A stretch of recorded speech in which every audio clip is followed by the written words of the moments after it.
Good evening, everyone. Thank you for coming inside on such a beautiful day and spending some of your time with us. My name is Julia from the Friends of Ottawa National Wildlife Refuge. I'm the nature store clerk. If you don't already know, we are a 501c3 nonprofit established in 1997 to support Ohio's only national wildlife refuge complex with youth development, public use projects, and most recently, land acquisition and restoration. We are located along the southern shore of Lake Erie near Oak Harbor in some of the most critical wetland habitats in the world. If you're interested in learning more about us and what we do, I just dropped a link in the chat and that will bring you to our webpage where you can make a tax-deductible donation, learn more about what we do, and shop our online nature store, which is of course a great place to purchase the book we're talking about this evening. A Season on the Wind, Inside the World of Spring Migration. And we are joined today by Kenn Kaufman. You probably already know him. If you don't, he is the author of many wonderful books. A lot of the field guides that most people use, their favorite field guides, are presented by Kenn Kaufman, and he's the author of 17 books, right, Kenn? Something like that, yeah. Well, thank you so much for joining us tonight. If you want, go ahead and take it away. And if everyone, just a quick reminder to keep yourself on mute and put any questions you have for Kenn in the chat. We will address those at the end. Okay, well, thanks so much, Julia, and thank you everyone for being willing to join us this evening. I'm going to go ahead and do the screen share here, and so with luck, you should be looking at a picture of a black-throated green warbler here. If not, I assume somebody will let me know. Anyway. So yeah, thank you so much for being here. This is, I guess, the first of two programs related to my book, A Season on the Wind, which was published in the spring of 2019. And so I was going to introduce it tonight, and then for those who are interested, we could reconvene in June for a discussion of the book, if you know, for those who have read it by that time. And so I thought, I give a lot of thought to what I should talk about tonight and what I could, how I could try to pique your interest and make you want to read it without giving away everything that's in the book. But this is,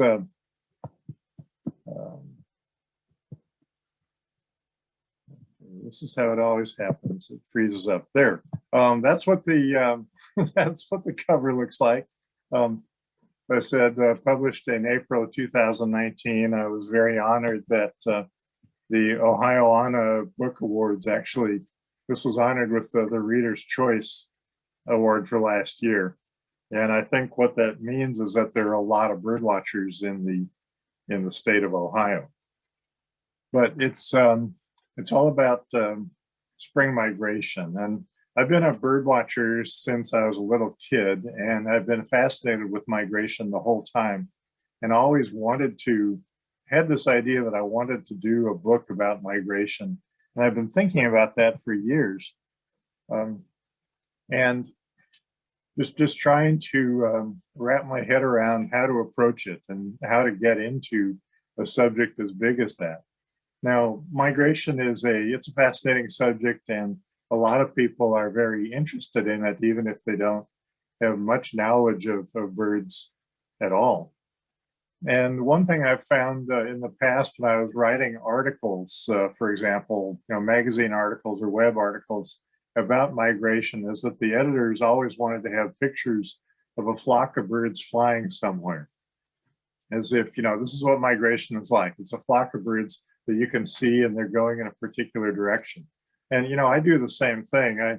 I'm using this photo in a migration talk, but this is a flock of brant on the California coast. It was the beginning of January, and they weren't migrating anywhere. They were just flying across the bay, but I put it in here. But editors are always looking for pictures of like a flock of birds, like, you know, something like this. I've had to deal with a number of times, but this is a flock of starlings. They're not native birds. They're not migratory. It's just a flock of starlings. Most of the time, migration is not visible. That's one of the fascinating things about it. A high percentage of the time, you just don't see the birds while they're migrating. Sometimes you can. I mean, for example, this is a photo from eastern Mexico, from the coast of Veracruz in October. And this is like a mixed group of, there's a few turkey vultures in there. There are also Swainson's hawks, broad-winged hawks, and there may be a Mississippi kite or two. And these are birds that are moving down the east coast of Mexico, and they're funneled into this narrow area between the mountains and the ocean. And so for a brief stretch, they're actually really concentrated, and you see a lot of them. But most of the time, migrating birds are not concentrated, and they slip by and people don't necessarily notice. There's been a general awareness of bird migration for millennia. I mean, even in the Old Testament, you know, the prophet Jeremiah talked about how, you know, the stork and the crane know the time of their coming. But with smaller birds, it hasn't been so well recognized. Even 200 years ago, when people like Alexander Wilson and John James Audubon were exploring eastern North America, they were confused about these birds they'd see. So like, you know, Nashville warbler. Alexander Wilson happened to run into it for the first time near Nashville, Tennessee. So he named it for that place. But the Nashville warblers he saw there, they were just passing through. They don't spend the summer there. They don't spend the winter there. They don't even like country music. You know, they don't have any connection to Nashville. But we have a lot of things like that, migratory birds that are named for some random thing that happened in migration. Of course, these days we know a lot more about where and when the birds occur. So something like rose-breasted grosbeak, the big red area up here on the map is its breeding range. The blue area in the tropics is where it spends the winter. And so it makes a really major migration between these areas. And this is true of the majority of bird species in North America are migratory to some extent. So you get things like the Blackburnian warbler spending the winter in the Andes in South America, and then moving north on this broad front across the eastern states, you know, crossing the Gulf of Mexico, crossing the eastern states to nest in spruce forest in Canada and the Northeast and the Appalachians. And just there's so many stories with these birds. Some of the shorebirds, sandpipers like the Hudsonian godwit has this tremendous migratory route coming from South America north. They actually sort of disappear over the northern part of South America, but then they move up through the Great Plains going to the Arctic. And then in the fall, they loop farther east. This Hudsonian godwit photo was taken on the Ottawa National Wildlife Refuge in October a few years ago. They were on their way through, stopping over. It was really a great opportunity for people to see the birds. But then they make this long flight to South America. So it's, you know, it's really a feat of navigation and endurance. And an even more impressive feat of endurance is carried out by the blackpoll warbler. Here's a spring male with the black cap that gives it its name. And blackpoll warblers in spring move up through the Caribbean, through Florida, and then spread out to this breeding range up across Canada and Alaska. And it's quite a journey they make in spring, but what they do in fall is even more impressive. They molt into this drab fall plumage, but then they make this amazing flight where they move eastward to the Atlantic coast, and then a lot of them fly over the water to South America. And just this extraordinary thing that they do. And these are small birds. I mean, blackpoll warbler, when it's all fattened up for migration, weighs almost an ounce. Then, you know, it may burn off like half of that weight on the way, you know, flying to South America. And one bird after another that we look at does something amazing with migration. You know, cerulean warblers are also mostly spending the winter in South America. Hooded warblers have a wide winter range in the tropics from southern Mexico southward. Magnolia warblers are all over the Yucatan Peninsula in Mexico in winter, and massive numbers of them come north right across the Gulf of Mexico in spring. And all these tiny birds, huge numbers of them. Some of them have populations that get up to the low millions, and they're all migrating. And so it's really quite a phenomenon, but mostly it goes unseen because most of these small birds are migrating at night. And it's really kind of an odd thing when you stop to think about it. I mean, something like a warbler is, these are creatures of sunlight. They when we look for them, they may be hiding behind leaves, but at least they're out in the daytime and they're flitting around in the sunshine. But twice a year, they make these long journeys where they're flying long distances and flying at night. Something like a red-eyed vireo. Red-eyed vireo was one of the inventors of the red-eye flight because they're flying overnight to get to their next destination. And when we think about these birds traveling these long distances, naturally we wonder how they would be capable of doing this. They don't have a map. I guess would be more appropriate. This is a map of North America at night, but the birds don't have that either.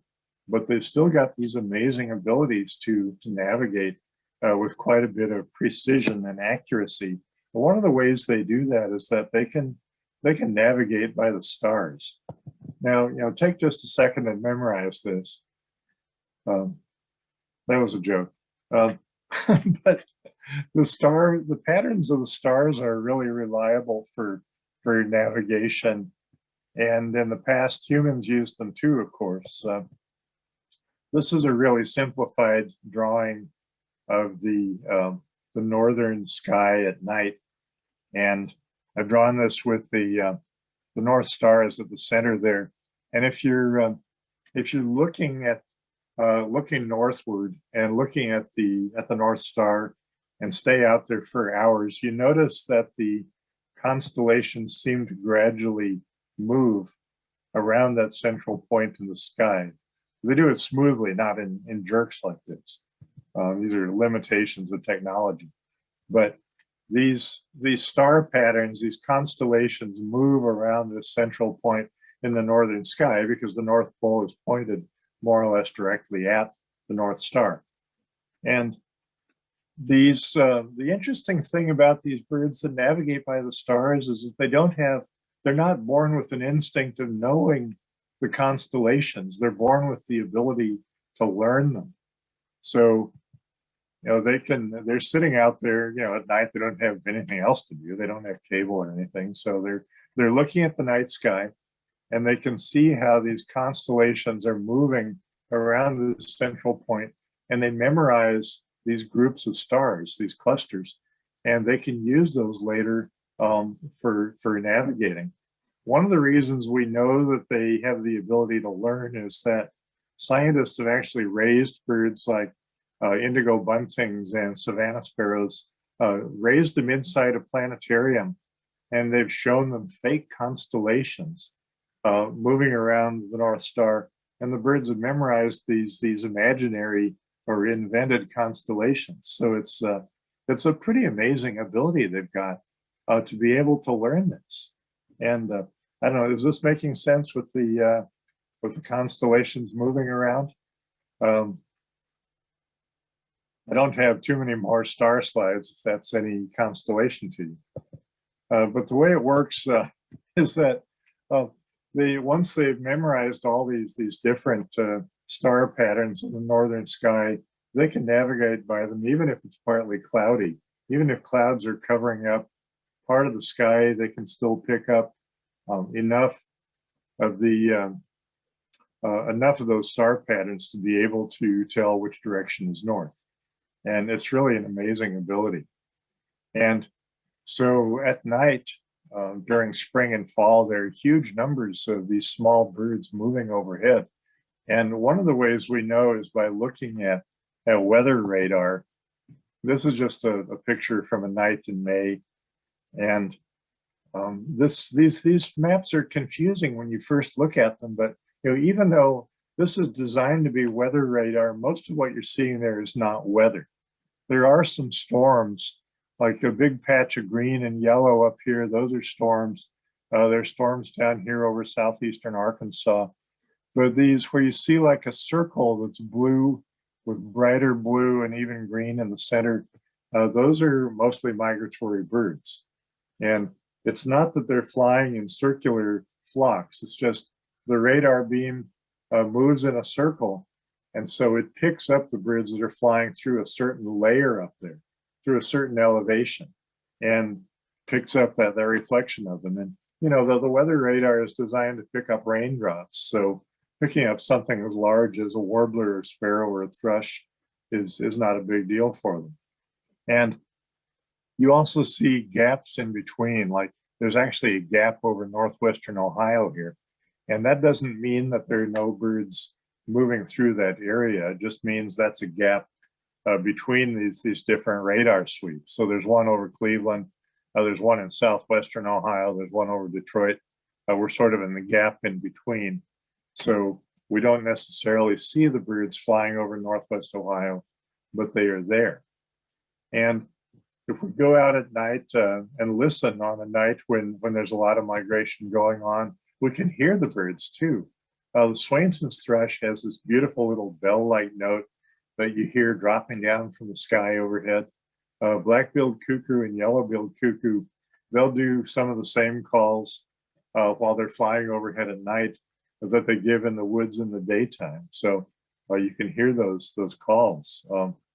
Thrushes are very vocal, but even little warblers and sparrows are making these little sip or chip notes up there. And if your hearing is good, and if you go out when it's a fairly calm night,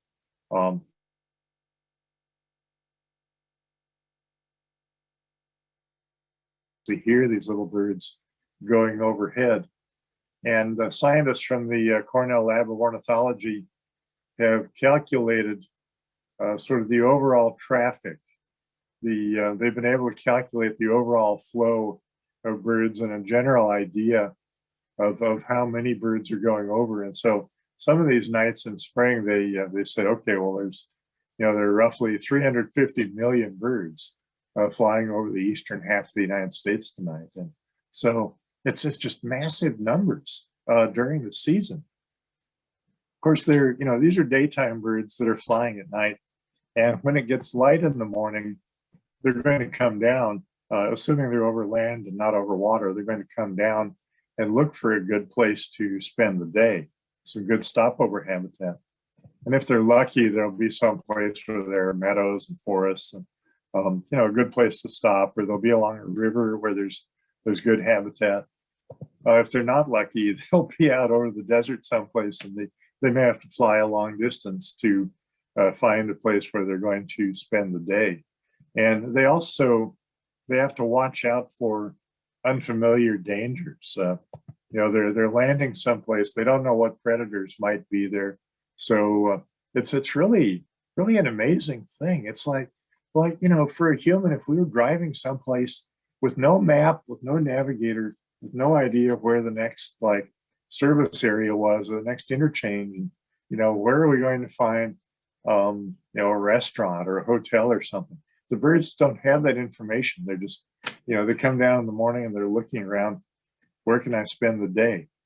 So it's really extraordinary that they do this, that these birds, some of them, like a yellow-bellied flycatcher, may fly from central Canada somewhere to down in Central America in the fall, and then in the spring it flies back north. And again, this is a tiny little bird. Something like a Cape May warbler may fly from somewhere in central Canada down to islands in the Caribbean. So when I think about this, it's really an amazing subject. You have this extraordinary navigation of these birds. this endurance that's almost inconceivable for some of these birds. And they, a black-polled warbler making a flight over open water in fall might be flying for, 3 days and 3 nights or something like that. Just amazing distances and these amazing numbers. And so I'd been thinking, for a long time, I want to write something about this. I want to write about it. This will be my next masterpiece. It'll have an astonishing plot and a cast of literally billions of birds. But I was really stuck on how to do this, how to structure a book about migration, because the subject was just too vast to actually include the whole thing in a book. And there's an apocryphal story about Michelangelo that, it may not be true, but it's a great story anyway. Supposedly at one point, Michelangelo said that for one of his magnificent sculptures, like the Pieta, he said that the sculpture is already there inside the marble, and all he has to do is chip away the unnecessary pieces. And I thought, that's, I'm not Michelangelo, but that's sort of the challenge I've got here.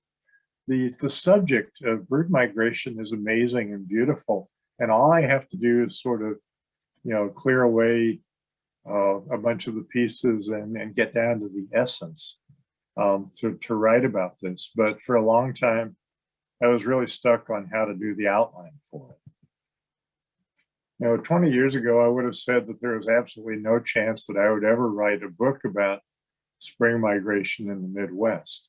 I was born in northern Indiana, but we moved away from there when I was 9 years old. I'd lived other places, and 20 years ago, I was living in Tucson, Arizona. This is what my backyard looked like. I hadn't really thought about moving someplace where bird migration was really a big deal. But then something happened to me. I met this girl, and once I got to know Kimberly, I was really smitten.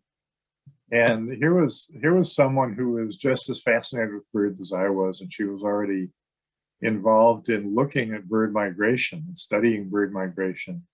And she was involved in this little organization called the Black Swamp Bird Observatory, which was at someplace in northwestern Ohio. And I was working freelance. I was a writer and editor, and I could live anywhere as long as I had access to an airport and the internet. So we talked about it as Kimberly and I were deciding that we were going to be together. We talked about what to do, and I decided it would make more sense for me just to move here, because it was just the perfect situation. This tiny bird observatory was located right in between these two amazing areas of natural habitat for birds, the Ottawa National Wildlife Refuge, and then the state McGee Marsh Wildlife Area, which were both famous for the sheer numbers of migratory birds that stop over there. And so I I pulled up roots from Arizona and moved to Ohio, and found myself living on the down near the southwestern shore of Lake Erie, in a totally different surrounding, and in an area that was just perfect for observing bird migration. So there I was happily transplanted into northwestern Ohio. And I talked about sort of the basics of these birds migrating at night, and there are some particular reasons why this area is just so good for bird migration. Part of it is just geography. I mean, here's from Google Earth, here's a look at southern part of the Great Lakes. And so you've got Lake Erie here, and it's stretched out east and west. So for a tiny bird that's flying north in spring, they get to the southern edge of Lake Erie, and they have to pause for a bit. If they arrive early in the night and they're just flying strongly at night, they'll just fly right over and keep going into Michigan or Ontario. But if they're arriving in this general area around dawn, they're much more likely to come down. Here we are at more of a close-up look at this area. The Ottawa Refuge is right about in here. Cedar Point Refuge is there. Let's see, there's an awful lot of occupied land. The way it's all patchy here, that's not the way the land started out. So you're seeing roads and towns and farms and houses and things. But what's really special about this area is that there's so many protected areas of habitat up near the lake. And this is a little bit exaggerated because these little markings are not to scale, but all of those little bird outlines there, the little yellow bird outlines, are protected areas. Either you've got the National Wildlife Refuge with all the different units that it has. You have state wildlife areas. There are state parks. There are metro parks owned by the cities. There are county parks. Then there are wildlife areas that are managed by duck hunting clubs, where they hunt ducks for a few weekends in fall, but all year it's wonderful wildlife habitat. So we are blessed here to have all along this stretch of the Lake Erie shoreline, all of these protected areas of habitat that are just great for stopover for migrating birds. Here's more of a close-up look. This is just taking in part of the Ottawa Refuge and part of the McGee Marsh Wildlife Area. So Ottawa's over in here. Let's see, Visitor Center is right about there. Metzger Marsh State Area is up there. McGee Marsh is over here, but then the refuge owns some other properties over there. It's really a very large amount of protected habitat that's right here. And if you're friends of the Ottawa National Wildlife Refuge, and if you're not, you really should join the Friends of Ottawa National Wildlife Refuge. It's a wonderful group. But you already know that this is a superb area. All these different units here, many of which you can access for birding. And even if those that you can't get to are just tremendously important for protecting the birds and for maintaining these populations. But then, okay, here's Metzger Marsh Wildlife Area, McGee Marsh. The new Howard Marsh Metro Park is just over here west of Metzger, and then there are more protected areas all along the shoreline. Any place along the south shore of Lake Erie, if you have some decent habitat, birds will stop over there.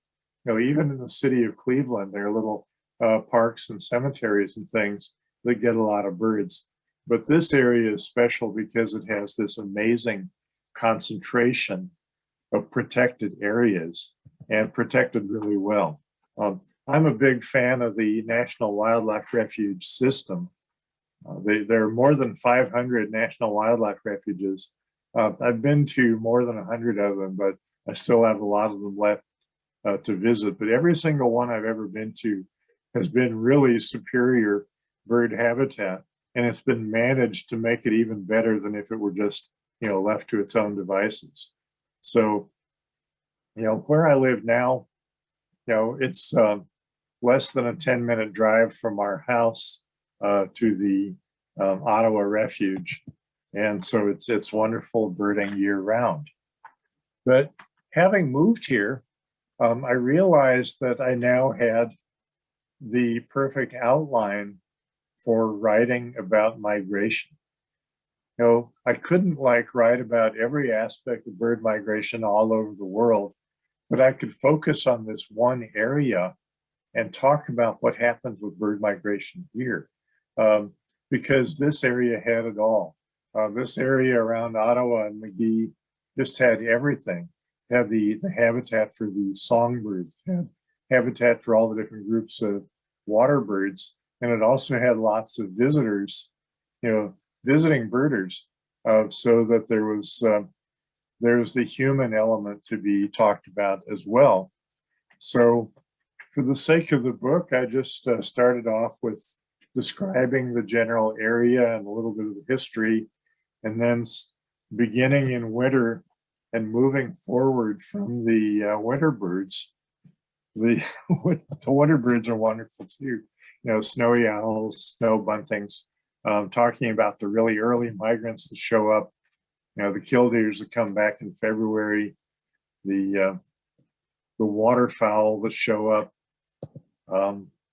late February and March, and then just moving on through the season to the peak in the month of May, when we're celebrating the warblers that come through. This area really has everything. All the different groups of birds. It definitely has the birders. This is a scene on the estuary trail at Ottawa National Wildlife Refuge just a few years ago, when there was a Kirtland's warbler out there. And you can see all these people out there with their binoculars, their cameras, but everyone's getting along well. They're, you know, standing there politely and sharing this experience of this wonderful bird that had stopped in, this rare, formerly endangered warbler that was using the stopover habitat there on the refuge. And so for the last 12 years, there's also been a spring festival, the biggest week in American birding, which is, it's organized by Black Swan Bird Observatory, but all the local refuge, all the local protected areas and organizations help to support it. So the Fish and Wildlife Service, the State Division of Wildlife, the Friends of Ottawa Refuge, the Friends of McGee Marsh, everyone is involved in helping to make this event happen so that visitors have a really good experience. So, you know, with this, I just felt like I had all the material that I needed for writing something about the spring migration, for sharing things about, you know, birds that are well known to the public, perhaps, like crows and red-winged blackbirds, and birds that are perhaps not so well known, like some of these amazing, colorful little warblers. And so, so there's that was the outline for the book. That was the plan. And just showing a few pictures of birds here, because I like to look at bird pictures. Northern Parula, black and white warbler, all these things are moving through the area right now. And it's really amazing that we have this experience. I realize, though, that now I've talked a little bit about the subject of migration. I've talked about how I decided to set up the outline for the book and doing sort of a chronological look at the spring migration. But if you're still trying to decide whether or not you want to read the book, you might wonder, okay, well, what's the writing like? Is it too technical, anything like that? So I thought I would finish up here just by reading a short selection out of the book. And if this were in front of a live audience, I would ask if that was okay with you, but since I can't really hear the responses, I'll just go ahead and hope this is all right. So there's a chapter early on in the book called Wilderness and Waterfowl, where I'm talking about the history of this particular area. This part of northwestern Ohio at one time was an area called the Great Black Swamp. And I talk about what it was like and how pieces of it came to be protected even as a lot of it was drained, and describe the fact that at one time, you know, the Great Black Swamp, settlers were afraid of it, but for wildlife, it was just this amazing habitat. There were herds of elk out there in the Great Black Swamp. There were packs of wolves wandering around. Just some of the last actual wilderness left in the state of Ohio was this immediate area, just southeast of Toledo, in the Great Black Swamp. So, so I talked about, I write in here about the wolves and how the last of the wolves were wiped out by settlers. and then talk about just how much wildlife there still is here with the deer, the muskrats, the beavers, the eagles, etc. And then, okay, I'm going to read a passage here. It would be too much to hope that the wild wolves would come back.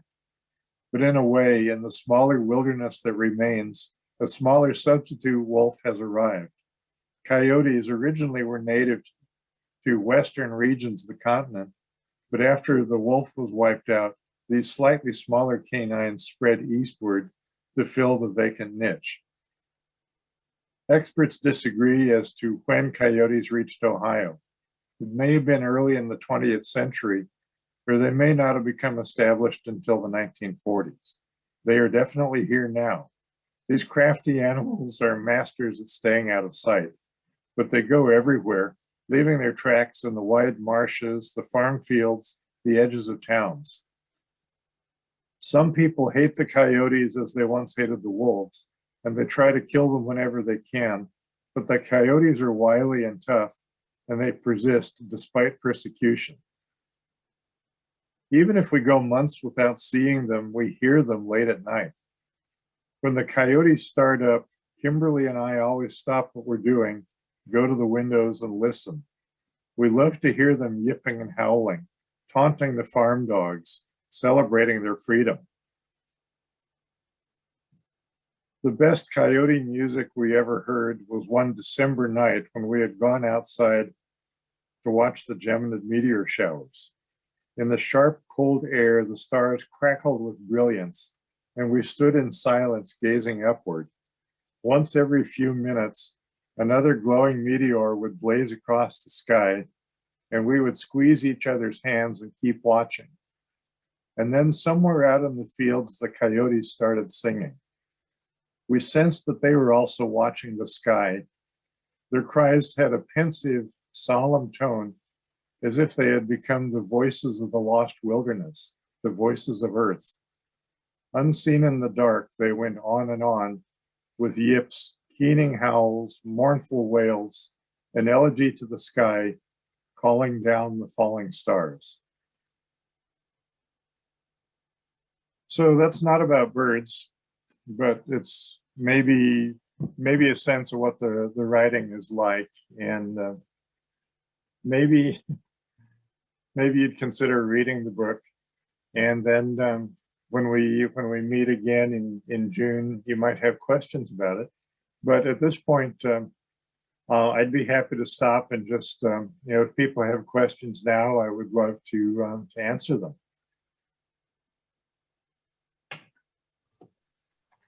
Thank you so much, Ken. I saw one question come through while you were presenting early on, and I'm so interested to find this out too. Do birds who cross the equator memorize the southern constellations too? Well, that is a wonderful question. Do birds across the equator memorize the southern constellations too? And it seems like one of those critical things that we really ought to know. But as far as I know, there's been very little research on it. In terms of land birds that migrate long distances, almost all of those breed in the northern hemisphere and migrate south. There are seabirds that breed deep in the southern hemisphere on islands around Antarctica or around the southern tips of the southern continents, and then migrate north in the oceans, so that if you go off the Atlantic coast of the United States in summer, there are birds all over the place out there that nest on islands near the Antarctic. Things like Wilson storm petrels that don't breed anywhere in the northern hemisphere. So they're navigating northward. For the most part, you've got northern birds navigating southward, and I don't know that anyone has really determined that.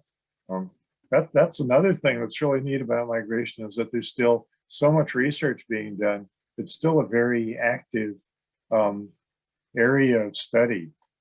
There's one chapter in the book where I talk about ongoing studies, but there's still a lot of unanswered questions.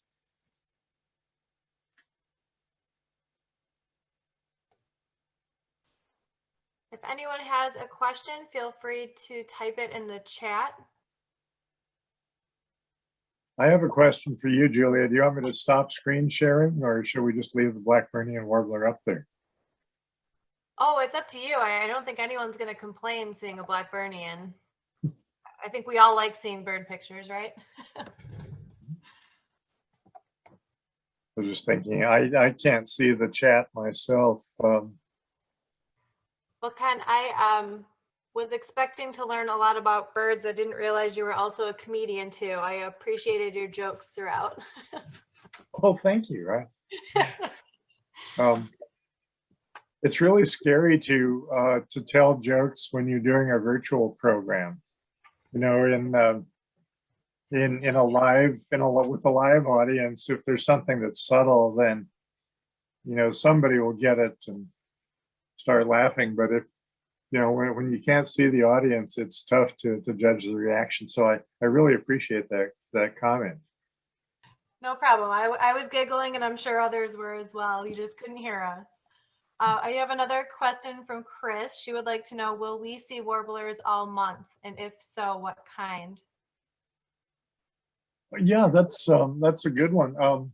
The month of May is peak warbler month in northwestern Ohio, and you can, if you get out to the right habitat, you can see migrating warblers every day of the month.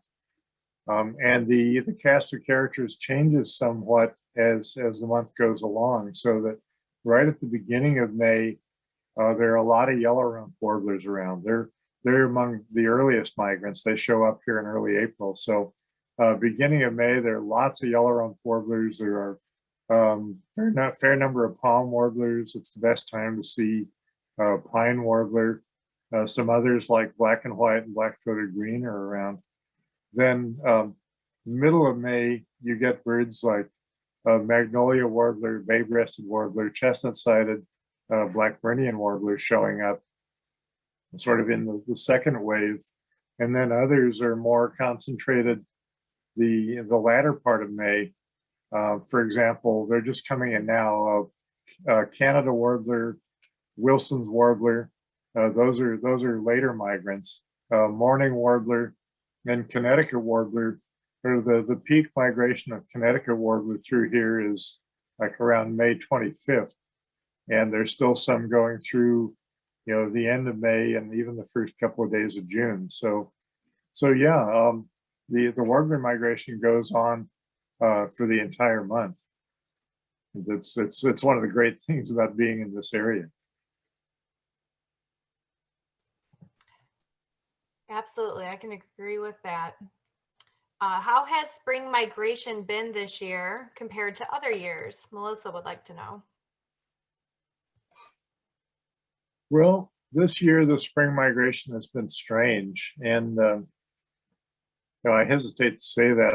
My grandfather used to say that there had been strange weather every single year for the last 50 years in a row. The migration does vary somewhat. Things were odd this year because it got warm pretty early in the spring. Things leafed out. Then it was cold for a while and sort of unusually chilly in the first part of May. In April, the migration was sort of as expected, but then in early May, things really seemed to be behind. Even as late as May 10th, it was like still the early birds. It's still mostly yellow-rumped warblers and birds like that. And the second wave hadn't really come in at all. It still seems a little odd or a little bit sparse, but just in the last couple of days, there's been a big influx of some of the later birds like Canada warblers and Wilson's warblers. So it's been harder to predict than usual. Most of the flycatchers are still not here yet. We haven't had really the big push of flycatchers yet, and there's still, I think the big numbers of Swainson's thrush and gray-cheeked thrush are still to come. So So yeah, even though we're past the middle of May, there's still a lot of migration yet to come through here, and it's worth getting out. You know, any chance you get, I would say, you know, through like the 5th and 6th of June. I like what our friend Jan said here. It looks like she's in Colorado, and she said her wildflowers and shrubs are late, which means the bugs are late, which means the birds are late. Blossoms, Right. bugs, birds. It's different every year, everywhere, I guess. Oh, let's see. We have another question from Aaron. He said he was at East Harbor State Park 2 weekends ago, which is another great spot to go birding if you haven't already tried there. He discovered 24 dead birds that washed up on shore, from robins to warblers. Do different species migrate together? Wow, that's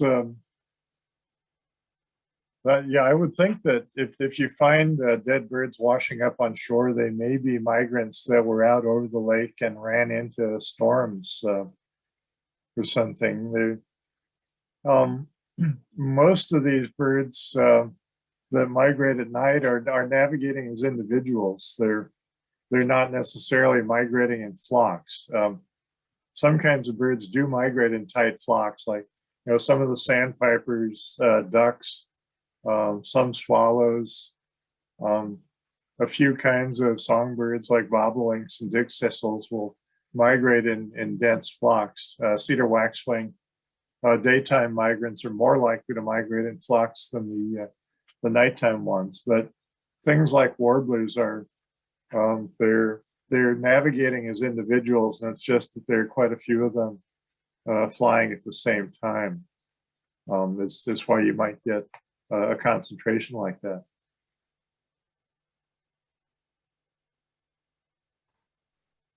Okay, Ken, we have Susie wondering why you aren't doing your blog anymore. She misses it, and it was very helpful in May. Okay, yeah. For a number of years, I was writing a blog sort of through Black Swan Bird Observatory, sort of predicting what was going to happen with the migration, just looking ahead and you know, looking at weather patterns, looking at the long-term forecast, and trying to predict which days would have the best migration, and you know, so people could plan when to call in sick from work or school and go out birding instead. And yeah, we just the last couple of years I've been sharing the duty for that with Ryan Jacob and others, and we just didn't get it launched this year. And I'm sorry about that. You know, the biggest week bird festival didn't happen at all last year, and this year it was a scaled back virtual event. And in retrospect, you know, we should have started doing these predictions of the migration, because as it turns out, there are tons of people who have come to the area anyway. But you know, next year, we're already planning the next year we'll start it up and you know, get going in March with the forecast to help people who are planning to come up and visit this part of the state. Well, we look forward to that. We also are looking forward to your next book. Mark would like to know what your next book will be on. Okay, well, thank you. I appreciate the question. I am actively working on another book now, and in fact, just in the last few weeks, I've been going back and forth with the literary agent that I work with, trying to get all the details pinned down for the proposal. I'm superstitious, and I've always felt that it was bad luck to talk about a book project before I had an actual contract with a publisher. So I'm not going to go into detail about it, but it's very much about birds, and it has a strong historical connection. And it's probably going to be close to a year and a half before it's finished, so at least 2 years before it comes out. But I appreciate you asking. Very clever. Keep us waiting.